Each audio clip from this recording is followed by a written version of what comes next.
Right, it's technology time now on Wake Up London. Joining me to talk all about the new gadgets is technology blogger Sam Sharma. Sam, what's going on today? Well, it's good news this week for Lego lovers, as Google have announced that they're working on a completely modular smartphone with parts that clip in and clip off, just like Lego building bricks.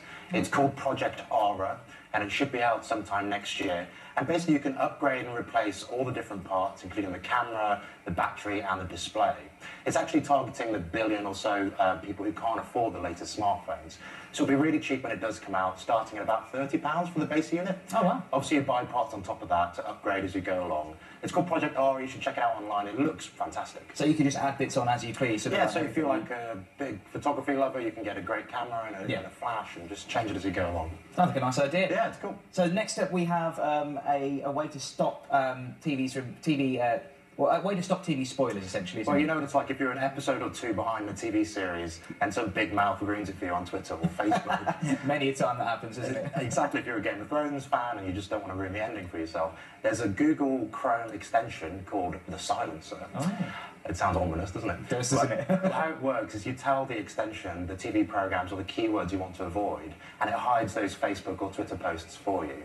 So it's great for TV-related posts, but it'll work for anything. So if you're sick of seeing cat pictures or engagement announcements on Facebook or holiday photos that make you jealous, then you can hide those as well. So how does that work then exactly? Because I guess it would have to know what your settings are and what as long as you're using the Google Chrome browser, those posts will just disappear. Oh, okay. So very handy.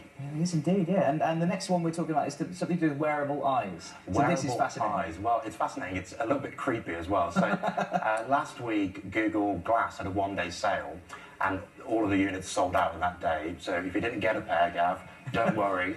You can get the next best thing. A Japanese researcher has come up with this radical alternative, which is a pair of glasses. Instead of lenses, there are screens that show computer-generated animated eyes in place of your real eyes. Really? So it's supposed to convey emotion for the times when you can't be bothered to. It even has this facial recognition technology, so it will detect eyes in the room and follow them around, like a kind of creepy gaze. It's worth checking out. It's quite funny. It's I have to get a pair of those. Yeah, well, it's not on sale now. Yeah. It's a concept. I don't know what its application would be. You could win a staring competition. Do you know what? Yeah, I could present a show in them as well. You could even have a little nap. You could snooze through this segment, and I hope you wouldn't. No, I would never do that. Thank you very much, Sam. Much appreciated indeed. Always fascinating to chat to you. Right, let's get the weather now.